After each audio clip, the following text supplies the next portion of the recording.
সিঙ্গাপুরে যারা নতুন আসতে চান তাদের জন্য একটা গাইডলাইন দিয়ে দিই আজকে। সবসময় চেষ্টা করবেন কাজের যোগ্যতা অনুযায়ী আসার জন্য, ঠিক আছে?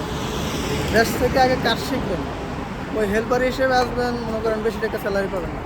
একটা যোগ্যতা নিয়ে আসলে দেখা গেছে আপনি ভালো একটা স্যালারি আশা করতে পারেন, ঠিক আছে? যেমন আপনার টেকনিশিয়ানের কাজ, পাইপ ফিটার, তারপর যত ধরনের টেকনিশিয়ানের কাজ আছে এগুলো আপনারা, তারপরে ড্রাইভিং, বিশেষ করে ড্রাইভিং লাইসেন্সটা করে আসবেন।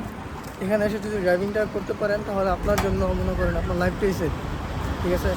ভালো টাকা একটা অ্যামাউন্ট আপনি আর্ন করতে পারবেন মান্থলি। কিন্তু আপনার ড্রাইভিংটা শেখার জন্য আপনাকে 1 বছর পরিশ্রম করতে হবে। যদি কমপ্লিট করে ফেলতে পারেন তাহলে আপনার লাইফ মনে করেন সুন্দর। সো সবাই যদি অভিজ্ঞতা নিয়ে আসে সবার জন্য ভালো। সিঙ্গাপুরের অভিজ্ঞতা দাম বেশি, ঠিক আছে?